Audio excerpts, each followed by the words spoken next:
नमस्कार वाचक हो, मी भक्ती तुमचं माझ्या पुस्तकधारा ह्या चॅनलवरती खूप खूप स्वागत करते। कसे आहात सगळे? आणि हो, वाचन सुरू आहे ना? तुमचं वाचन सुरू ठेवण्यासाठी आज मी एक पुस्तक घेऊन आली आहे आणि आशा करते तुम्हालाही हे पुस्तक नक्की आवडेल। चला तर मग सुरुवात करूया। पुस्तकाचे नाव एक भाकर तीन चुली, लेखक देवा झिंजाळ, प्रकाशक न्यू इरा पब्लिशिंग हाऊस पुणे, पृष्ठसंख्या 424, पुस्तकाची किंमत 450 रुपये आहे।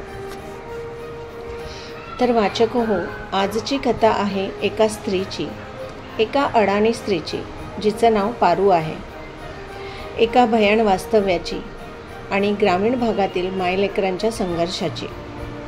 आणि हो, अशा एका स्त्रीची की जिला वैधव्य आणि काही कारणाने संसार मोडला तर परत त्या बाईला बाई म्हणून जगणं अवघड केलं जातं। त्याच समाजात तिची 3 लग्न करून लेकराच्या शिक्षणासाठी पडेल ते कष्ट करून आणि त्यातच असेल तसे जगायचे असे ठाम सांगितले जाते।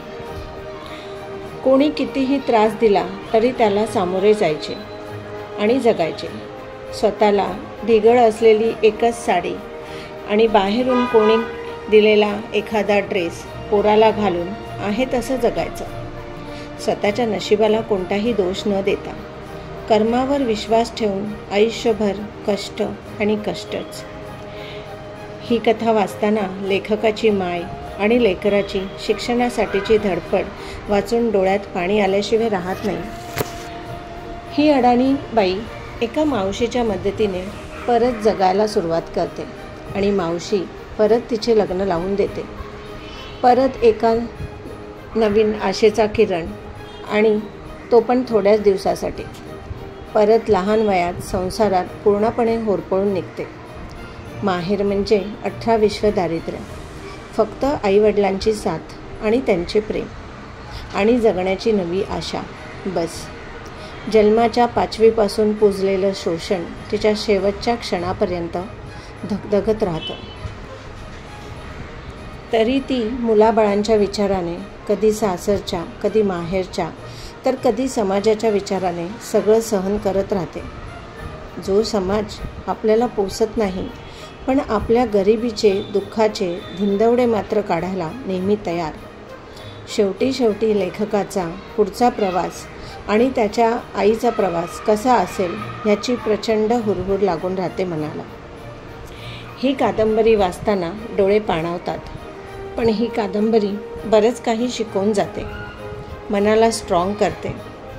अशा कितीतरी पारू आजही असतील समाजात। खरंच असं हे जगणं कोणाच्या वाट्याला येऊ नये। हे पुस्तक म्हणजे स्त्री अस्तित्वाचा तो आवाज आहे। तिच्या कलंकित आयुष्याला एक नवा आशेचा किरण देणारा असेल। समाजाने कितीही नाकारले तरीही पुन्हा स्त्रीच्या अस्तित्वाला मान्य करायला लावणारे हे पुस्तक वाचताना कुठेही वाचकाची निराशा होत नाही।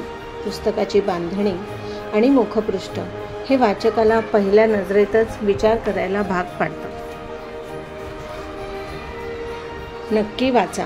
पारूचा जगण्यासाठी, मुलांसाठीचा संघर्ष, प्रवास, मनाला थक्क करून सोडणारी कादंबरी एक भाकर तीन चुली। धन्यवाद। परत भेटू नवीन एका पुस्तकाबरोबर। वाचत राहा आणि नक्की कळवा कादंबरी कशी वाटली।